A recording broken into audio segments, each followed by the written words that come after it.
Fala, Deb, seja bem-vindo a mais um vídeo. Victor Chagas aqui. Então, no vídeo de hoje, o que eu quero falar com vocês é como que funciona aí os processos seletivos aí, seja no Brasil, seja fora.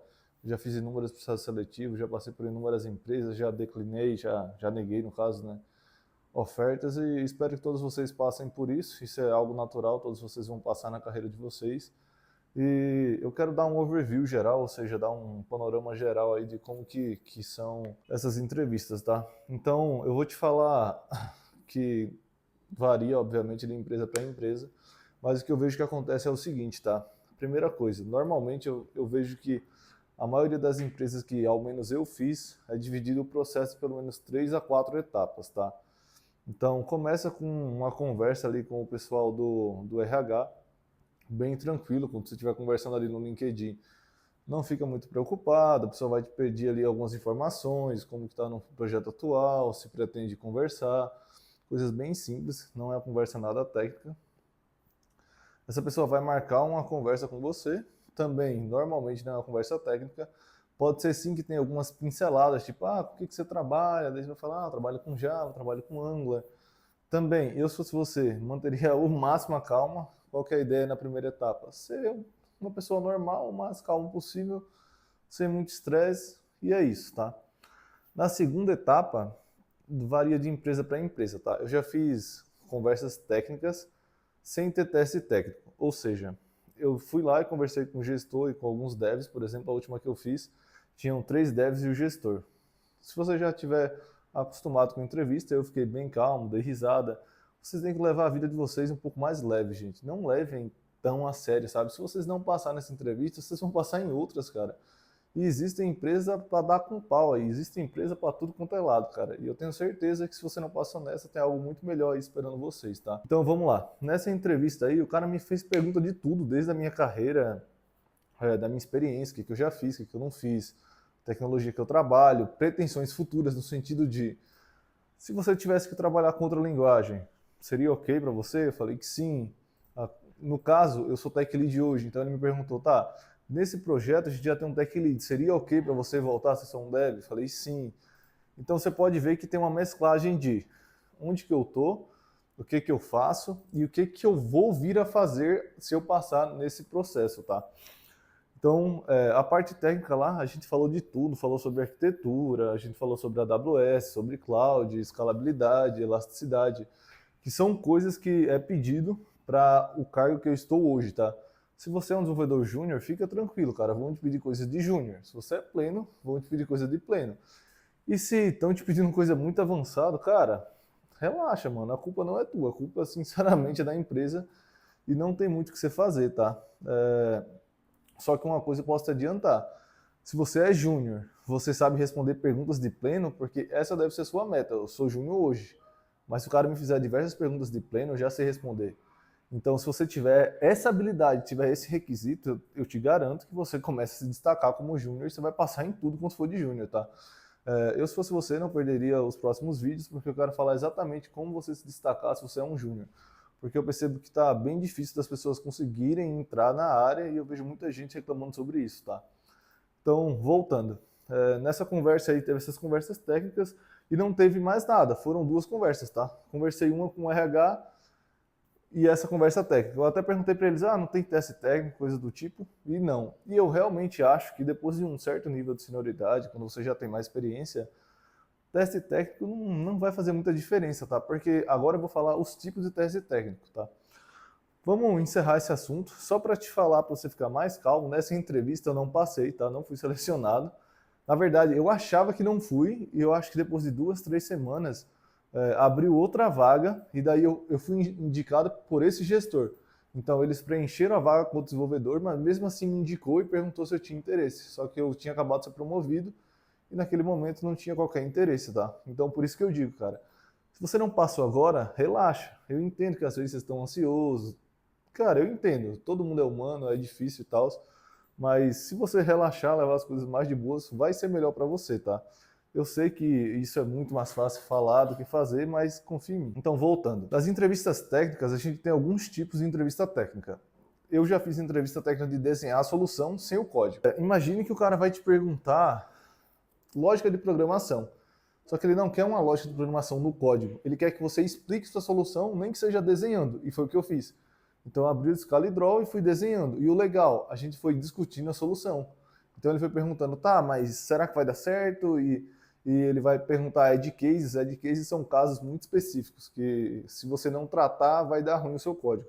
Então ele não funcionaria em todos os casos, tá? Esse é um tipo, eu sugiro que você treine, mas não é o mais comum, tá? Esse daí eu fiz quando eu fiz um cara que trabalhava na Microsoft. A Microsoft é uma das empresas mais tops que tem, então os testes são um pouco diferentes. Na maioria das empresas, o teste é o quê? CRUD, tá? Básico, CRUD. Então, se você é um júnior, cara, o que você tem que saber fazer, e na minha opinião, você deve saber fazer sem muito esforço, é CRUD. E claro, CRUD, implementar regras, saber design pattern, coisa desse tipo. Já estou adiantando algumas coisas aí num próximo vídeo. Então, assim, CRUD. Se o cara me passar CRUD, eu faço, não tem problema. Não sou arrogante a ponto de falar, cara, você viu minha experiência, eu não vou fazer. O cara vai me passar, vou fazer, não tem problema algum.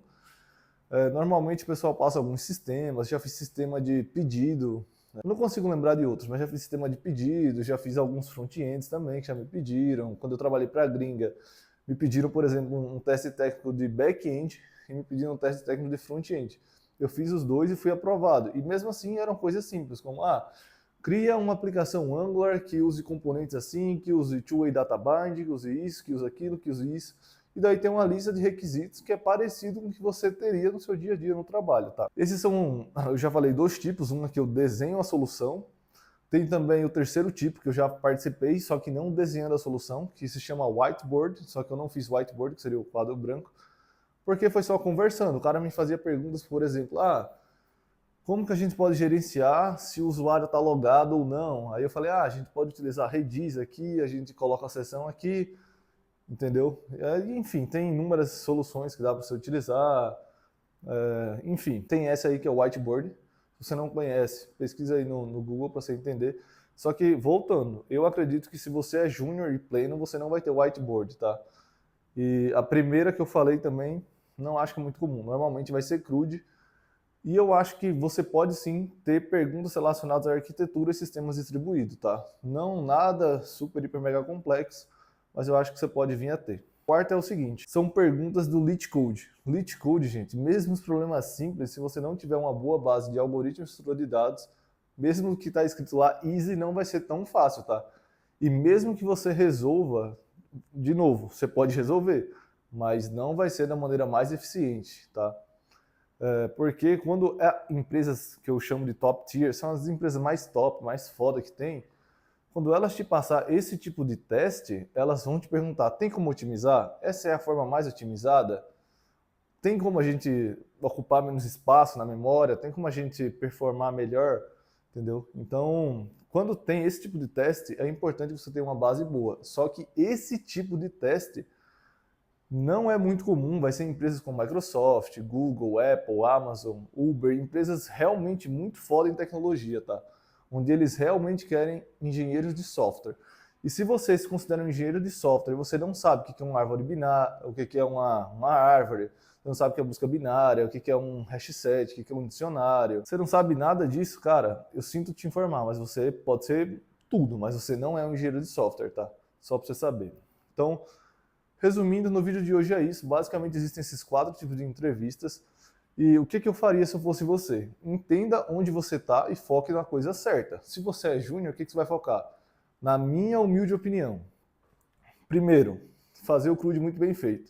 Se você for full stack, CRUD muito bem feito nas duas stacks, tanto no front como no back. Começar a fazer problemas de lógica. LeetCode, eu acho muito difícil que as pessoas vão conseguir fazer e é muito frustrante para elas no começo assim. Então eu resolveria problemas de lógica em outro site, tá? Eu não consigo lembrar de nenhum de cabeça, faz muito tempo que eu não faço, mas eu pretendo colocar aqui nos comentários. Cara, em resumo é isso. Se você é pleno, comece a estudar sobre sistemas distribuídos, isso vai ser muito importante para você, conceitos de arquitetura, como que resolve problemas, por exemplo, imagina o cara vai te perguntar, já foi me perguntado quando eu fui na TOTS, tá?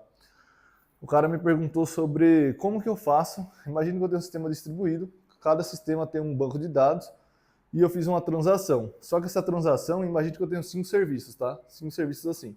Então começa aqui. Só que quando chegou no terceiro, essa transação falhou. E o que eu faço agora? Uma das formas de fazer isso é fazer saga, e dá para fazer de duas maneiras: coreografado ou orquestrado. Daí, enfim, fui lá, expliquei para o cara como que a gente pode fazer, como que não pode, os prós, os contras. Então é importante que vocês saibam também dessas coisas. E daí vai entrar em tudo, tá? Como que eu otimizo uma query, qual que é o problema dessa query, tudo isso, tá? Então, galera, no vídeo de hoje é isso, espero que vocês tenham gostado.